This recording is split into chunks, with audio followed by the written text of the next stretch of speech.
Welcome to the Strategic Management Accounting course, where we teach the value-adding steps and processes necessary to execute strategy. Whether you are just starting up or looking to grow your business, then this course is for you. With your host, Dr. Neale O'Connor.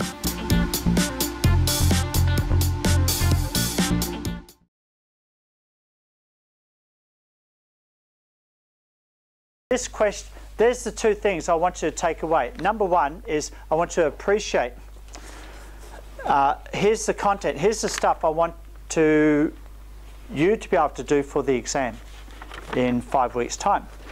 And also have the confidence to apply these in a consulting role, okay, which in some ways is much higher level of a standard than what you need for the exam, okay? So hopefully both are in the same road.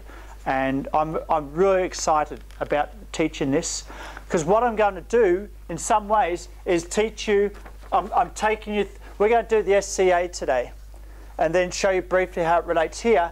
We're not going to do the balanced scorecard today directly, okay? In some ways we may not even touch balanced scorecard until next week, later next week, okay? Because we're really getting into, we're focused on strategy, understanding strategy. Then we're going to go into systems thinking. I'm going to teach you all about strategy maps and how to do that. And then we're going to go into measurement. Measurement's a long way off at the moment. And as I hinted to you in the last class, what was that framework I showed? What do we want to have happen tomorrow? Okay? And then work backwards. What do we have to do today to have happen what we want in the future? You with me on that?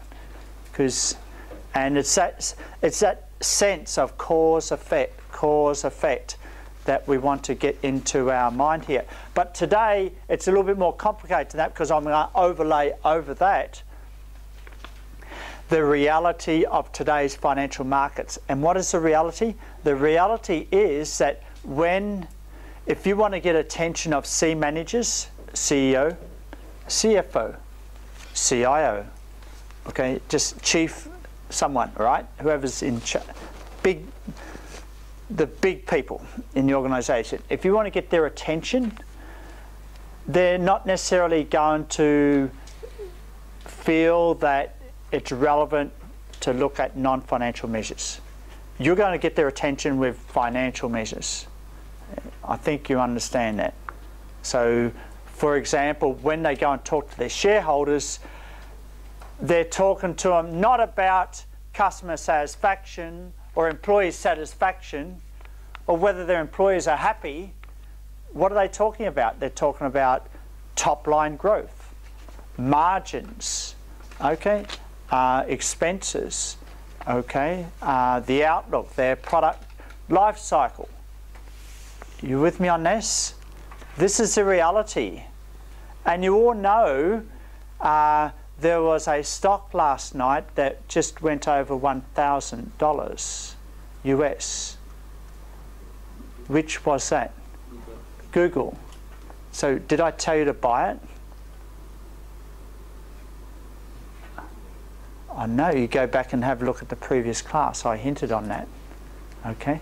So I was lucky to get in there a little bit and had a little run there. That was very nice last night. I was very excited about that.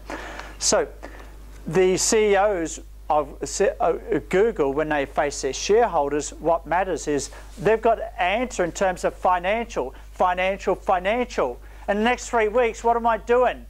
Scorecard. They'll be laughed out of the shareholder meeting if they start talking about a balanced scorecard to their shareholders, right? And so the next 3 weeks we're talking about scorecard. So how do I reconcile this scorecard with the reality of, you know, the shareholders meeting? Do you know what I mean? We're going to try and do that today. We're going to try and make that linkage. There is a linkage, and we're going to cover it very, very quickly. We're not going to go too deep. You're going to be examined on some parts of that linkage, but not the whole linkage. But hopefully, if you can appreciate the linkage that I make today,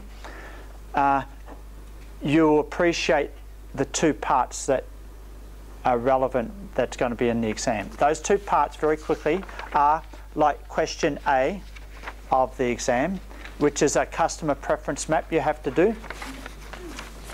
And also question B, which you need to have a sense of whether a company is following a product differentiation or cost leadership strategy. Do you all have a copy of this? Okay, I've got extra laying around. There's plenty. Hi. There. It doesn't have it. It's all there. Pardon? It's all there. It's all there. Okay, it's all here. Good, good, good. Excellent. Okay. All right, so A and B is sort of one thing we're going to look at today. And it's kind of, A and B is kind of, okay, A and B is over here. This is the kind of strategy of the company. This is why customers are buying from the company. And at the other end, down here, is the quarterly shareholders meeting. Okay? Oh, what's the top line growth? Oh, what are your margins? What are your expenses? What's your outlook for the next 6 months? You know? Wow, big difference between what I'm going to teach you here and the reality down here. You with me on this? Okay, so just bear with me today. I'm going to try and make a connection for you. Okay? And when we get to the end, you'll actually hopefully see that connection as we go through. All right? But we're going to start up here first. We're starting up here. All right? Which is really, I'm helping, we want to start up here because we're going to look at part A and part B of this question, exam question. Part D is kind of down here a little bit, okay? Especially with the financial is directly related. And then you've got the other measures, customer, internal, learning and growth. They're the measures, that's down here, but today we're focusing up here, okay? Let me show you. And up here is actually formulating the strategy to start with. Why do we want to formulate strategy? Because we want to have some sense that we know where we're going, or better still, we know why our customers buy from us. Okay? That's the real essence of any strategy. Knowing why the customer buys from you. Okay? So I'm going to take you through some real frameworks that was developed as part of the World Competitiveness Manufacturing Model. It was developed by consultants and government people in Australia over 20 years ago. And I was very fortunate to come across that and work with some consultants in Australia then, where they would go into small and medium-sized enterprises to help them turn around their strategy to become successful. And so these frameworks, I'm going to show you a couple of them today. All right, that's the first framework here. So let's have a look at that. We know what a sustainable competitive advantage is. It's all about knowing why customers buy from you and knowing that if there's another reason why you want customers to buy from you, then how you're going to develop that in the future, okay? All right. This is what companies are aiming to do. They want to beat their competitors and provide value to the customer. And here's the other thing that I want to take you through. You want to be able to develop the consensus as a priorities initiatives to undertake in the short term. What do we mean by that? Well, I'm going to show you what I mean. What I want to do now is, that's the definition of a strategic competitive advantage. There's the theoretical definition. But here's the practical one. They asked 234 manufacturing companies, this was some time ago, what is your sustainable competitive advantage? Why do you compete? Why do you feel that you are winning and beating your competitors in the current environment? And they came up with this list here. Look, the list is longer than that, all right? But I put it in front of you because I'm going to get you to do an exercise. Maybe you get to choose an organisation that you've been involved with or that you might work at, and I want you to come up with five qualities of that organisation that you think would be part of its strategy. And those five may be one of these things here. And you're thinking, okay, if you choose Ernst & Young or KPMG, Deloitte or PwC, You're thinking, oh, this is for manufacturing. These are all consulting companies. Hey, this is just to prompt your thinking, okay? I'm sure you can think of things for a service company, okay? Some of these may overlap, some of them may not. Fine. I've just put it here to prompt your thinking, okay? You with me on that? Is that okay? Okay, you with? Good, good, good. All right, so now here's your first task. In groups of 2, I want you to come up with, number 1, choose the company that you want to analyse and come up with 5 criteria that you think are relevant to the way in which that company should be or is successful. Okay, 5 items. Some of those items may be in here, some of them may not. Okay, there could be thousands of different criteria you can think of. All right, so could you come up, choose your company very quickly. How about you yell out some of your answers that you've got here? So who's done Apple? Who chose Apple? Do we have Apple here? All right, so what did you come up with, the item that was in your green area? Continuing product innovation. Continuing product innovation. And so then what you'll do now is Apple will come up with a strategic competitive advantage is we will win by having continued product innovation. You with me? Now, is there an accounting firm that was done? Or the girls, you did Mango, right? So what did you come up with in this top right-hand corner, the green area for Mango? Efficient, flexible production operations, adaptable to customers and effective sales force. Wow. Can you try again? What was? Efficient and flexible production. Efficient and flexible production. With operations adaptable to customers. With operations that are flexible to customers. Wow, that's a mouthful. All right, and so Mango will win by doing that, but you may want to simplify that because it seems like there's lots of things going on there. There may be 2 parts there. Because one is related to production, one is related to a certain customer value. Okay, so it may be, just take the first part, efficient and flexible production. We will win by having the most efficient and flexible production or supply chain in the whole industry. You with me on that? Okay, because when we have that, then we get new stock in faster than any of our competitors. We sell our lines faster than our competitors, and everything flows from that. But what's important is to say that initial catalyst that is required for Mango to win in the world. All right, one last one. From the back, the Apple girls, what did you put? What was your company? DBS. Wow, I love DBS. Well, I don't bank with them, but I'm sure they're good. All right. So, what did you have to say about DBS? What was it? What was the one that came up into your top, high on value to the customer and high on ability to beat competitors?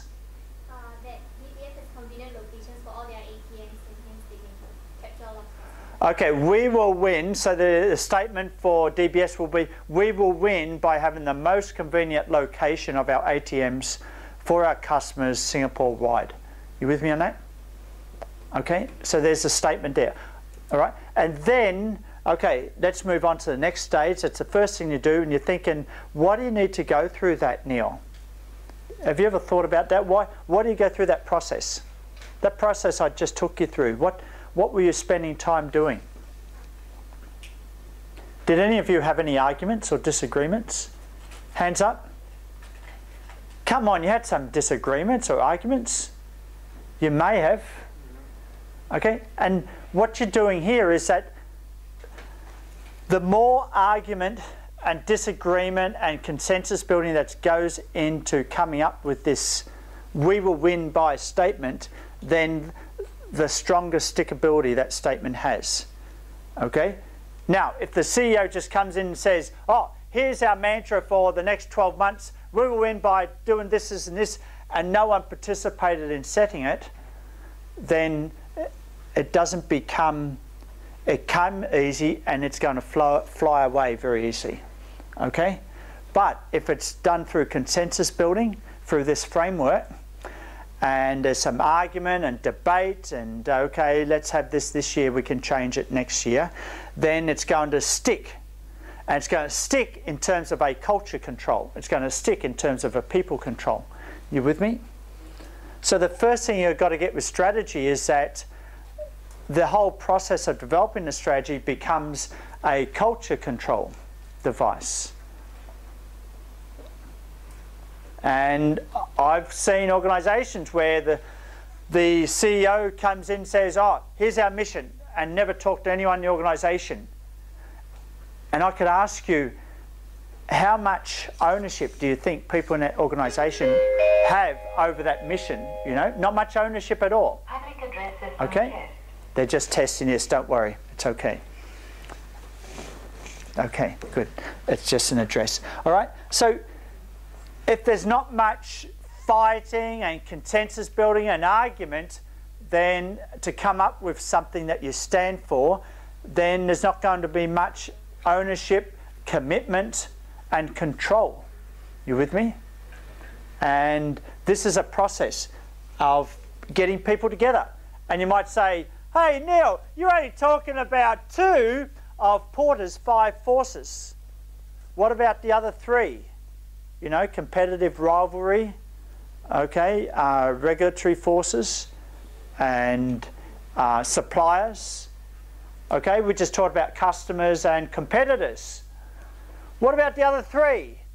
Well, if I gave you 5, well, how long do you think it's going to take you to come up with something?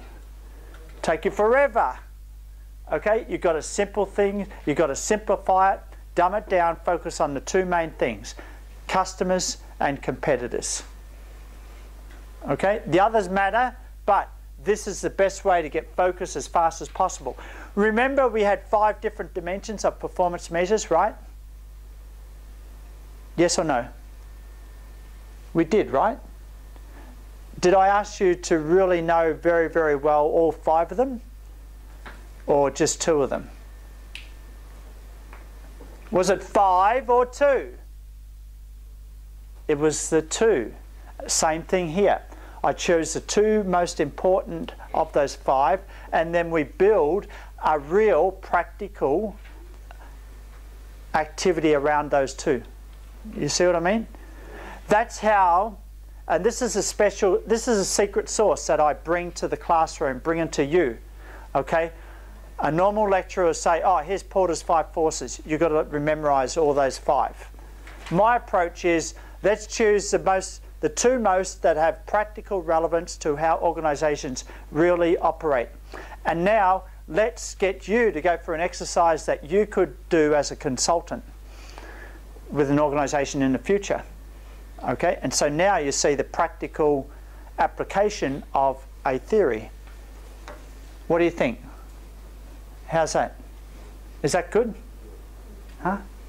Yeah, okay. All right, so let's keep moving on this, shall we? Okay, the next idea I want to introduce to you, introducing product differentiation and cost leadership. Oh, okay.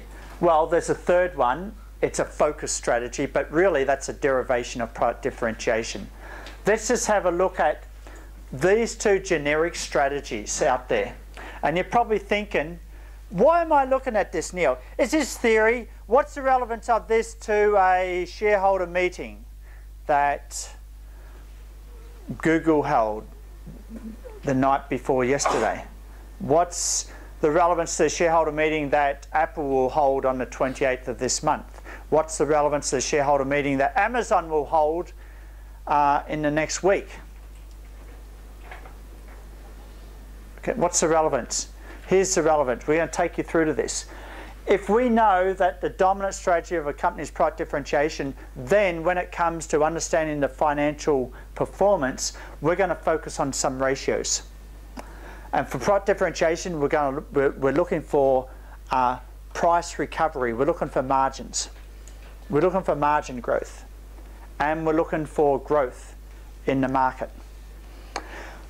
If a company is following cost leadership, we're looking for other ratios. We're still looking for growth in the market, but we're not looking for margin growth. We're looking for we're looking for productivity improvement. We're looking for productivity improvement. We're looking for different ratios. Okay, have you all done financial statement analysis? What I want you to take away today is you to be able to work out whether a company is following this strategy or this strategy.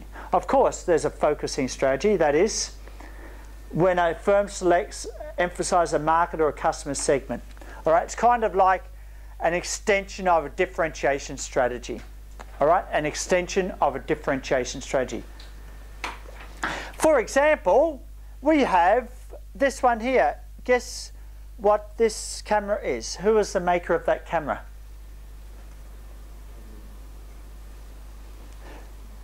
It starts with O.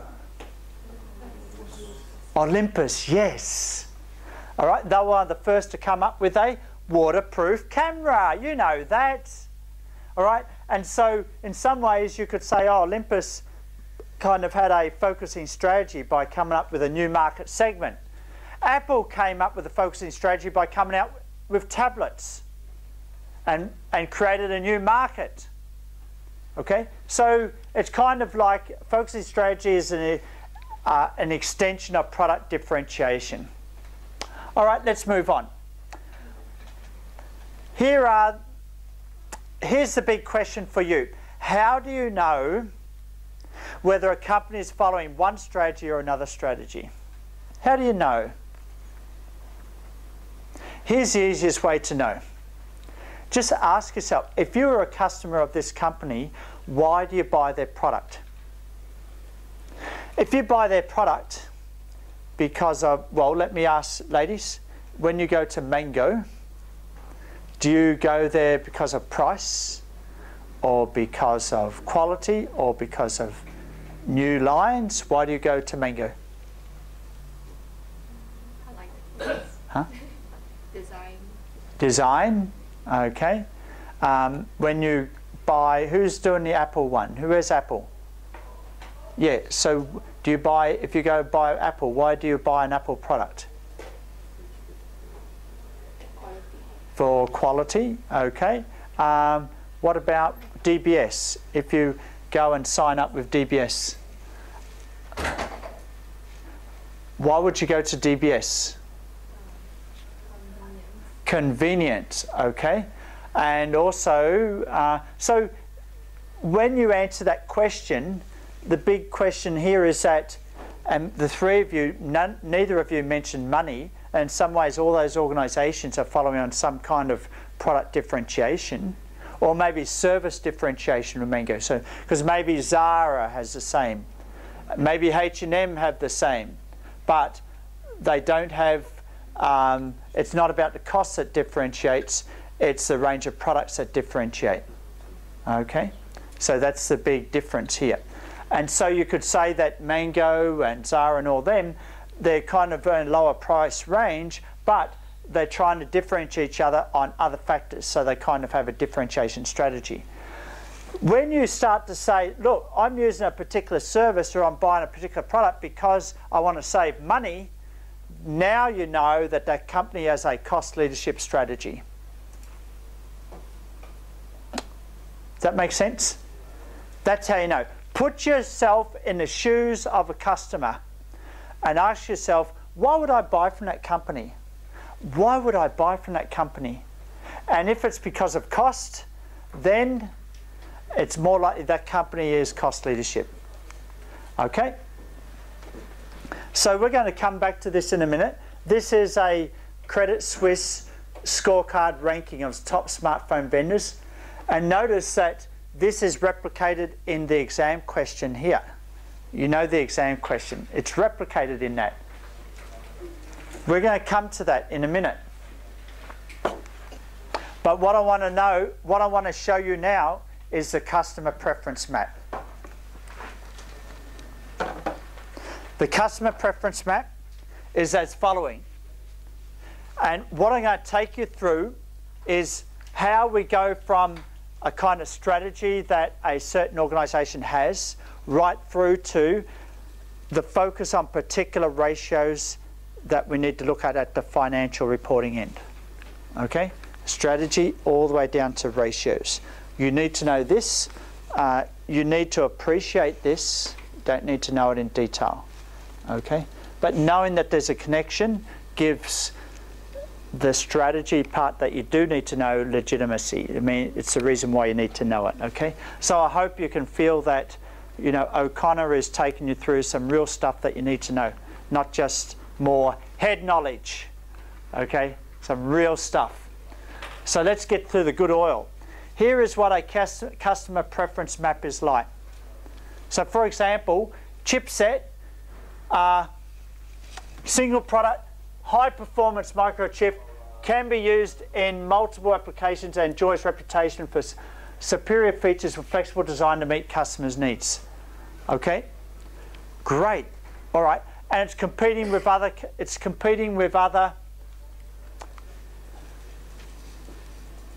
competitor, that is Visilog. And so here is a customer preference map. This is what you do if you're doing a strategic analysis of a company. Strategy analysis. Rather than words, do a customer preference map. And in your presentation, you can make a big impact. By the way, be creative in your presentation. I did emphasize creativity in your presentations. I think that's very important. It's very important. It's very important when you go for jobs. It's very important when you make presentations to have the element of creativity in all the time. It's the only way to distinguish yourself from other people. Okay? Just a note on that. All right, so we go to price. Is chipset got a cheaper product than Visilog or a more expensive product than Visilog? If the customer preference is, I'm going to go to chipset because of price. I'm not going to go to Visilog because of price. Because I put price, I rank it 5 for chipset and only 3 for Visilog. So, does chipset have a cheaper price or a more expensive price than its competitor? Cheaper price. You see that? So the customer preference map, when on first viewing, it looks as though, oh, chipset has a more expensive price because you kind of, oh, it seems to be higher than Visilog. No, it's the opposite way. That x-axis represents a ranking. It represents an attribute value that customers put down. If the customers say it has a high attribute, then that's a dominant reason why customers buy from that company. If they buy because of a good price, then they're going to give it a high ranking. Not because it's a high price. It becomes an attractive feature of why customers buy from that company. And so that's what we have a customer preference map. You need to be able to do that in the exam. Okay? And so over the weekend, you can practice because now you can do a customer preference map on HTC. And there's the question there. Required, Part A. Please refer to Figure 1. Draw a simple customer preference map for HTC, Apple, Nokia using attributes of price, software services and brand. Okay, and you probably think, where's price? Price is not in here. Oh, you can calculate it because if you divide value share by unit share, you'll get some sense of the price. Okay? All right, so it's all in there somewhere. So work on that during the weekend. That's the first takeaway I want you to be aware of. The next stage, we're going to have a break in a minute, is I want you to understand our customer preference map. We go to cost leadership strategy. We know from the customer preference map,